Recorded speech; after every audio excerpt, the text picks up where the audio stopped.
Hello students, welcome and welcome back to biology academy. कैसे हैं आप सब लोग? मैं हूं बायोलॉजी एजुकेटर आपकी शशि तिवारी और इस चैनल पे आप सभी का बहुत बहुत स्वागत करती हूं।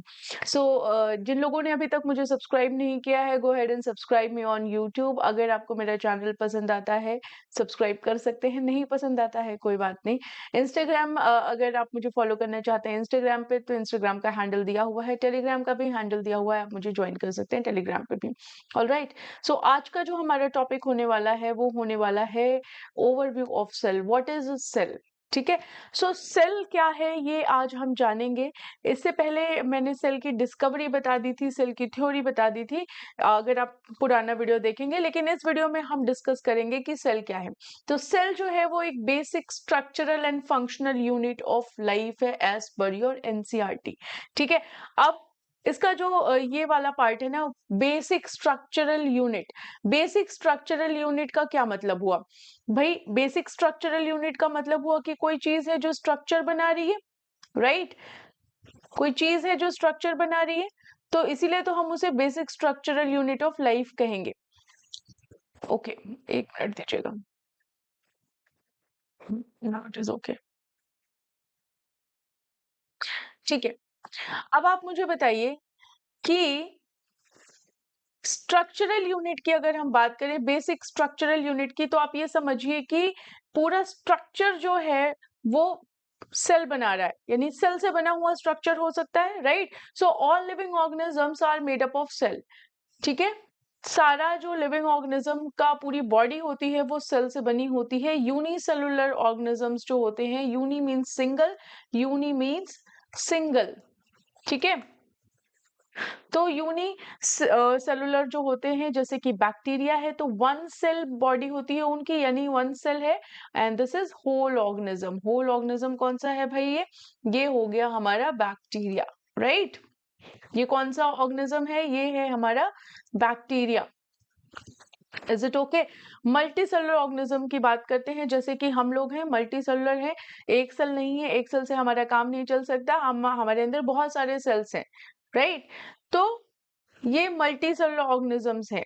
अब एक चीज समझो, देखो आपको बहुत बेसिक चीज बताती हूँ। जैसे घर होता है, ठीक है, जैसे घर है, तो घर अगर हम बनाते हैं तो कैसे बनाएंगे? घर हम बनाएंगे तो कैसे बनाएंगे?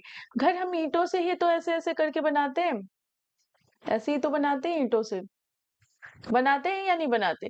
ये जो ब्रिक्स होती हैं, ये बिल्डिंग ब्लॉक्स होती हैं, ये बिल्डिंग ब्लॉक्स होती हैं। अगर एक ईंट के ऊपर एक ईंट रखा जाए, एक ईंट के ऊपर फिर एक ईंट रखा जाए, तब जाके तो आपकी दीवार बनती है, फिर आपका घर बनता है, ऐसे ही। तो ये जो ब्रिक है, ये जो एक ब्रिक है, ये ये एक ब्रिक आपका पूरा स्ट्रक्चर बना रहा है ना। ऐसे ही कई सारे ब्रिक्स मिलके आपके स्ट्रक्चर बना रहे हैं। तो ये ब्रिक, जैसा ब्रिक यहाँ पे है वैसे ही हमारा सेल है। तो एक सेल जो है वो यूनिसेलुलर में पाया जाता है, लेकिन मल्टी सेलुलर में यही सेल, कई सारे सेल्स होते हैं, बहुत सारे सेल्स होंगे और ये मिलके एक स्ट्रक्चर बनाएंगे। ठीक है। इसलिए हम सेल को बोलते हैं कि सेल जो है वो basic structural unit of life है, राइट? मल्टी सेलुलर ऑर्गेनिज्म में बहुत सारे सेल एक साथ मिलते हैं जो टिश्यूज बनाते हैं, फिर ऑर्गन्स बनाते हैं। तो इसलिए सेल को हम ऐसे भी कह सकते हैं कि smallest building block of body है। यहाँ तक क्लियर है? अब दूसरी लाइन आती है इनकी, दूसरी बात ये कहते हैं कि भाई फंक्शनल यूनिट है, फंक्शनल यूनिट ऑफ लाइफ है। अब फंक्शनल यूनिट ऑफ लाइफ का मतलब क्या हुआ कि एक सेल के अंदर सारे प्रोसेस होते हैं। कौन कौन से प्रोसेस होते हैं एक सेल के अंदर? एक सेल के अंदर हमारा रेस्पिरेशन भी हो रहा है, एक सेल के अंदर हमारा न्यूट्रिशन भी हो रहा है। खाना भी तो खाएगा ना जिंदा रहने के लिए, सांस भी तो लेगा। तो न्यूट्रिशन हो रहा है, रेस्पिरेशन हो रहा है, फिर क्या हो रहा है? ग्रोथ भी हो रहा है, सेल जो है वो बड़ा भी हो रहा है, फिर रिप्रोडक्शन भी हो रहा है। एक सेल डिवाइड होकर कई सेल बना रहे हैं, तो रिप्रोडक्शन भी हो रहा है। तो ये सारे जो प्रोसेसेस हो रहे हैं, है ना, ये हर सेल में हो रहे हैं, हर सेल में हो रहे हैं ना। अगर किसी सेल में नहीं होगा तो वो सेल डेड हो जाएगा, वो सेल काम ही नहीं करेगा। हर सेल के अंदर हो रहा है। और एक ऑर्गेनिज्म में आप सोचो कि मिलियन ऑफ सेल्स हैं, तो ये जो फंक्शंस चल रहे हैं ये सेल लेवल पे चल रहे हैं भाई, ठीक है। इस सेल में भी यही फंक्शन हो रहा है, दूसरा सेल है इसमें भी यही फंक्शन हो रहा है, तीसरा सेल है इसमें भी यही फंक्शन हो रहा है, सब में सेम फंक्शन हो रहा है। तो ये सेल लेवल पे फंक्शन चल रहे हैं भाई, ऐसा नहीं है कि ये सिर्फ हमारे ही अंदर चल रहा है। सिंगल सेल है तो भी ये फंक्शन चलेंगे, और अगर ये मल्टी सेलुलर ऑर्गेनिज्म है तो भी ये फंक्शन चलेंगे, ठीक है। क्लियर है यहाँ पे? यूनिसेलुलर है तो भी ये फंक्शंस आपको देखने को मिलेंगे, और अगर मल्टी सेलुलर है तो भी ये फंक्शंस आपको देखने को मिलेंगे। क्लियर है यहाँ पे? ओके, नाउ ऑब्जर्वेशन देखते हैं कि सेल को हमने जब माइक्रोस्कोप में देखा तो ये सेल कैसे दिखाई दिया। तो हमने प्लांट सेल लिया, जैसे अनियन पील सेल, जैसे अनियन को छीलते हैं जब, तो उसमें एक पतला सा लेयर निकलता है ना, वो अनियन पील सेल होता है, ठीक है। हम उसको देखते हैं, अनियन पील उसे बोलते हैं, और हम उसको माइक्रोस्कोप के अंदर डाल के देखते हैं कि भैया ये कैसे दिखता है। इंसानों के सेल को अगर हम देखें, ह्यूमन चीक सेल लिया हमने, और मतलब इंसानों के गाल का सेल लिया, और वो क्या है, एनिमल है तो एनिमल सेल हुआ। अनियन पील प्लांट है, अनियन प्लांट है तो वो प्लांट सेल हुआ, राइट। सो अब इनको हम समझते हैं कि क्या हुआ। अनियन पील सेल क्योंकि प्लांट सेल है तो एक टिपिकल प्लांट सेल है, ठीक है। एक टिपिकल प्लांट सेल में सबसे पहले जो आपको दिखाई देगा वो आपको दिखाई देगा एक सेल वॉल। क्या दिखाई देगा? एक सेल वॉल आपको दिखाई देगा। ये आउटर बाउंड्री है, ये क्या है? आउटर बाउंड्री है। क्लियर है यहाँ पे? अब इसके अंदर आपको एक सेल मेम्ब्रेन दिखाई देगी।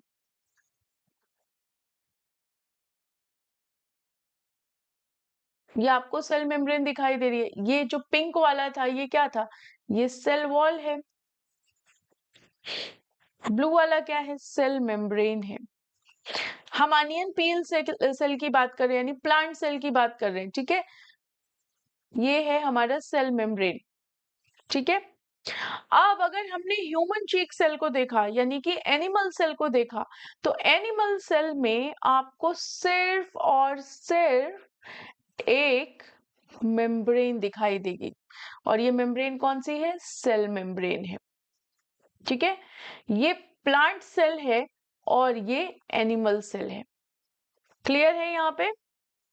ठीक है। जो सेल वॉल होता है ना, प्लांट सेल की बात करते हैं पहले।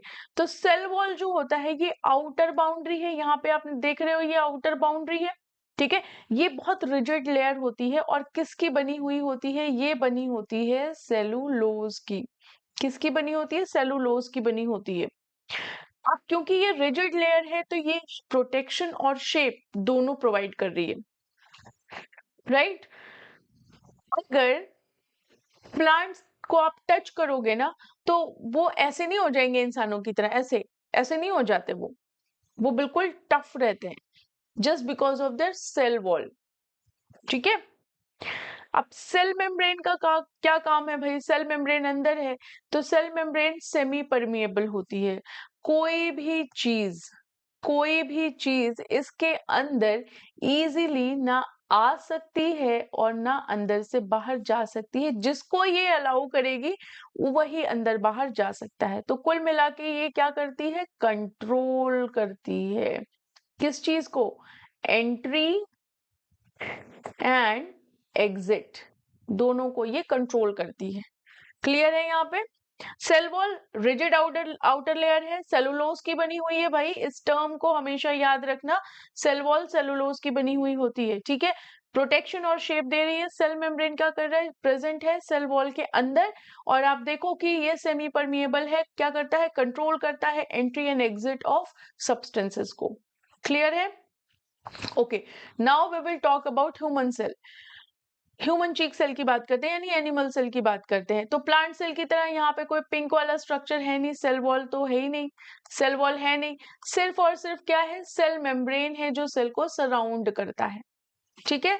अब सेल मेम्ब्रेन का काम भी यही है, ये कंट्रोल कर रहा है एंट्री एंड एग्जिट, दोनों ही चीजें सेल मेम्ब्रेन का काम वही है, सिर्फ फर्क एनिमल सेल और प्लांट सेल में ये है कि प्लांट सेल के पास सेल वॉल है, एनिमल सेल के पास सेल वॉल नहीं है। ठीक है, ओके। नाउ एक टर्म आप और भी देखोगे, प्रोकैरियोटिक एंड यूकैरियोटिक। तो प्रोकैरियोटिक क्या होता है, हम इसे बहुत डिटेल में समझेंगे। प्रोकैरियोटिक क्या होता है, एक ग्लिम्स आपको देती हूं मैं इसमें, कि प्रोकैरियोटिक जो होता है वो आप समझिए कि एक ऐसा सेल है जिसके अंदर न्यूक्लियस नहीं है। ट्रू न्यूक्लियस क्या होता है, देखो ट्रू न्यूक्लियस का मतलब कि सही न्यूक्लियस। अब सही न्यूक्लियस क्या होगा, जब उसके ऊपर मेम्ब्रेन होगी और उसके अंदर डीएनए होगा। ठीक है, ये ट्रू न्यूक्लियस हुआ। ये क्या है, ये ट्रू न्यूक्लियस है। अब अगर हम प्रोकैरियोटिक की बात करें, ठीक है, प्रोकैरियोटिक की बात करें तो इसका मतलब क्या है कि ये ऐसे सेल है जो न्यूक्लियस नहीं है, जिनके अंदर ट्रू न्यूक्लियस नहीं है। ठीक है, कैसे, देखो आपको बताती हूँ। प्रोकैरियोटिक सेल को हम यहाँ पे बनाते हैं, ये प्रोकैरियोटिक सेल है। ठीक है,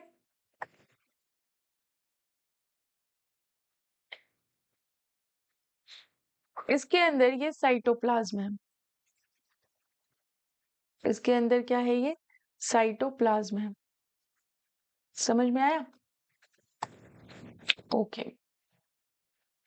नाउ इसके अंदर जो न्यूक्लियस है, मतलब इसके अंदर जो न्यूक्लियस है वो ऐसे इस तरीके से तो नहीं है जैसे यहाँ पे था, इसके इसके जैसा तो नहीं है। इसके अंदर जो क्रोमोसोम्स है ना, ये ऐसे फ्रीली पड़े होते हैं। ठीक है, ये फ्रीली पड़े होते हैं, इनके ऊपर ऐसे कवरिंग नहीं होती है, जैसे यहाँ पे ये कवरिंग आपको दिखाई जा रही है, ये कवरिंग यहाँ पे नहीं है। ये प्रोकैरियोटिक है। ये क्या है, प्रोकैरियोटिक है। इसमें ट्रू न्यूक्लियस नहीं है। सिर्फ आप देखो जो डीएनए है, जेनेटिक मटेरियल है, ये क्या है, ये जेनेटिक मटेरियल है भाई, जेनेटिक, ये जेनेटिक मटेरियल है। ठीक है, अब ये जेनेटिक मटेरियल ऐसे ही पड़ा हुआ है, इसके इसको इसके कोई बाप दादा नहीं है जो इसको कवर करके रखते हैं। ठीक है, मतलब इसके माई बाप नहीं है, बस ये खाली ऐसे ही पड़ा हुआ, फ्री है, खुला साड़। ठीक है, कोई मेम्ब्रेन बाउंड ऑर्गेनेलीज नहीं होते, मेम्ब्रेन बाउंड ऑर्गेनेलीज नहीं होते हैं, कोई भी ऐसा ऑर्गेनेली नहीं होगा जो मेम्ब्रेन बाउंड होगा। हम बहुत डिटेल में प्रोकैरियोटिक पढ़ेंगे, फिलहाल आप इतना समझिए। ठीक है, सिंपल स्ट्रक्चर है, ज्यादा टफ है नहीं, कॉम्प्लिकेटेड है नहीं, सिंपल स्ट्रक्चर है, ये सिंपल सेल है। ठीक है, एग्जाम्पल है इनका बैक्टीरिया, साइनोबैक्टीरिया। ओके, अब बात करते हैं यूकैरियोटिक सेल की। अब देखो यूकैरियोटिक सेल की भी वही कहानी है भाई जो अभी तक मैं बताई थी। ये यूकैरियोटिक सेल है। ठीक है, इस यूकैरियोटिक सेल में हमारा साइटोप्लाज्म भरा हुआ है। सबको पता है साइटोप्लाज्म सेल के अंदर होता है, नहीं पता है तो जान लीजिए। ठीक है, यहाँ पे ये कहता है ना बेटा, ऐसा है जेनेटिक मटेरियल, तुम ऐसे खुले साड़ की तरह तो नहीं रह सकते, हम तुम्हारे ऊपर कवरिंग करेंगे। ये देखो, ये आपका जेनेटिक मटेरियल है और ये जेनेटिक मटेरियल एक थैले में पैक हो गया है। ठीक है, तो ये क्या है, ये है हमारा ट्रू न्यूक्लियस। ये क्या है, ट्रू न्यूक्लियस है। क्लियर है? तो ऐसा सेल जिसमें मेम्ब्रेन बाउंड न्यूक्लियस है, they are eukaryotic, they are eukaryotic. Clear है यहाँ पे? ओके, नाउ क्योंकि मेम्ब्रेन बाउंड ऑर्गेनेलीज होते हैं इनके अंदर, तो स्ट्रक्चर इनका थोड़ा कॉम्प्लेक्स होता है। क्लियर, मेम्ब्रेन बाउंड ऑर्गेनेलीज हैं तो स्ट्रक्चर इनका कॉम्प्लेक्स होता है। एग्जाम्पल है plants, animals, fungi, protist. Okay, now variation in shape, cell का जो शेप होता है ना, डिपेंड करता है उनके फंक्शन पे। अगर फंक्शन अलग अलग है ना तो सेल का शेप भी अलग अलग होगा। जैसे आप आरबीसी को देखो, रेड ब्लड सेल्स को, डिस्क जैसा स्ट्रक्चर है। नर्व सेल लॉन्ग स्ट्रक्चर है। एपिथेलियल सेल पॉलीगोनल स्ट्रक्चर है। किडनी के सेल का क्यूबॉइडल स्ट्रक्चर है। कॉलमनर स्ट्रक्चर किसका है? इंटेस्टाइनल लाइनिंग का है। थ्रेड जैसा स्ट्रक्चर मसल फाइबर का है। अमीबा का इरेगुलर स्ट्रक्चर है, कोई स्पेसिफिक शेप नहीं है। ठीक है, अब देखिए एग्जाम्पल आप देख लीजिए, आप इनके डायग्राम्स देख लीजिए। आरबीसी का सेल है, राउंड एंड बाइकॉन्केव है। डब्ल्यूबीसी का सेल है, अमीबॉइड है। ठीक है, ये हमारा कॉलमनर एपिथेलियल सेल है, long and narrow. Mesophyll cell है, राउंड और ओवल है। ये ट्रैकेट का सेल है, प्लांट का, एलोंगेटेड है। हमारा नर्व सेल देखिए ब्रांच्ड है। ठीक है, तो सेल का शेप जो है वो डिफरेंट डिफरेंट होता है। क्लियर है? अब जैसे मैंने आपको बताया ना कि आरबीसी का डिस्क शेप क्यों होता है, क्योंकि ऑक्सीजन ट्रांसपोर्ट बहुत ज्यादा करना पड़ता है। न्यूरॉन का लॉन्ग शेप क्यों होता है? फास्ट सिग्नल देना है भैया, तो लॉन्ग नहीं होगा तो सिग्नल कैसे कैसे जल्दी जल्दी जाएगा। मसल फाइबर एलोंगेटेड क्यों होते हैं भाई? कॉन्ट्रैक्ट करना है उन्हें, है ना। हम चलेंगे फिरेंगे, हाथ हिलाएंगे डुलाएंगे, इधर उधर गर्दन हिलाएंगे तो हमारे मसल्स कॉन्ट्रैक्ट होंगे, है ना। इनके सेल कॉन्ट्रैक्ट होंगे तभी तो मसल हिलेंगे, ऐसे ऐसे करेंगे हम जब, या जल्दी जल्दी चलेंगे तो मसल कैसे काम करेंगे भाई? कॉन्ट्रैक्शन होगा ना उनके अंदर। तो शेप डिपेंड करता है उनके फंक्शन पे। क्लियर है? अब बेसिक बेसिक चीज समझिए कि सेल जो होते हैं आइडेंटिकल नहीं होते, उनका शेप अलग होता है, उनका साइज अलग होता है, उनका स्ट्रक्चर अलग होता है, उनके फंक्शन अलग होते हैं, लेकिन एक चीज जो है वो सब में कॉमन है। चाहे वो कोई भी सेल हो, किसी भी शेप का हो, किसी भी साइज का हो, कैसा भी स्ट्रक्चर हो, कैसा भी फंक्शन हो, हर सेल के अंदर साइटोप्लाज्म होता है। हर सेल के अंदर जेनेटिक मटेरियल यानी कि हमारा डीएनए होता है। ठीक है, बेसिक लाइफ प्रोसेसेस उसमें चलते हैं। बेसिक लाइफ प्रोसेसेस कौन से होते हैं भाई? एक हमारा हो गया रेस्पिरेशन, न्यूट्रिशन और रेस्पिरेशन, न्यूट्रिशन, एक्सक्रीशन, और क्या है? और है हमारा रिप्रोडक्शन।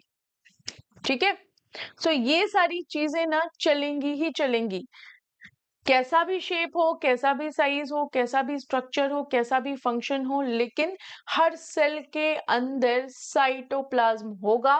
हर सेल के अंदर जेनेटिक मटेरियल होगा, यानी कि आपका डीएनए होगा, क्रोमोसोम्स होंगे, डीएनए होगा। Genetic material is DNA. ठीक है, सो डीएनए कहाँ पाया जाता है? क्रोमोसोम पे ही पाया जाता है, तो कंफ्यूज मत होइएगा। बेसिक लाइफ प्रोसेस होगा, रेस्पिरेशन होगा, एक्सक्रीशन होगा, न्यूट्रिशन होगा, रिप्रोडक्शन होगा, क्योंकि अगर life processes basic life processes नहीं होंगे तो आपका सेल किसी काम का नहीं है। ठीक है, क्लियर है?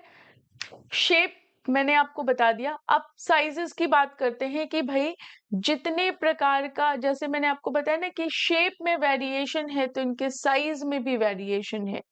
तो सेल का जो साइज होता है वो डिपेंड करता है कि किस तरीके का ऑर्गेनिज्म है और किस तरीके का उसका फंक्शन है, राइट। जैसे कि माइकोप्लाज्मा, माइकोप्लाज्मा सबसे स्मॉलेस्ट सेल है, सबसे छोटा सेल है, 0.3 माइक्रोमीटर। ठीक है, बैक्टीरियल सेल 3 से लेके 5 माइक्रोमीटर तक होता है। Then human RBC 7 micrometre. Ostrich largest single cell है, और nerve cell longest, nerve cell जो है वो लॉन्गेस्ट सेल है, सबसे लार्ज। ये याद रखिएगा, ये आपसे पूछते हैं एग्जाम में। माइकोप्लाज्मा जो है ये स्मॉलेस्ट है, बैक्टीरियल सेल का साइज है 3 to 5 माइक्रोमीटर, ह्यूमन आरबीसी जो है वो 7 माइक्रोमीटर है, और ऑस्ट्रिच एग जो है ये लार्जेस्ट सिंगल सेल है भाई, लार्जेस्ट। लॉन्गेस्ट सेल कौन सा है? हमारा नर्व सेल है। ठीक है, इस चीज को हमेशा याद रखिएगा, स्मॉलेस्ट सेल हमारा माइकोप्लाज्मा है। इसे हम ऐसे नहीं देख सकते, extremely tiny, extremely tiny. Largest cell हमारा ऑस्ट्रिच एग है, हम आराम से इसे देख सकते हैं, सिंगल सेल है लेकिन बहुत बड़ा है। ठीक है, लॉन्गेस्ट सेल हमारा न्यूरॉन है, 1 मीटर तक का साइज हो सकता है। ठीक है, इतना लंबा क्यों है भैया? ट्रांसमिशन करना है, मैसेज भेजना है एक जगह से दूसरी जगह। Okay, so yes, this is all for you. इस वीडियो में इतना ही, मिलते हैं आपसे नेक्स्ट वीडियो में एक नए टॉपिक के साथ। बाय।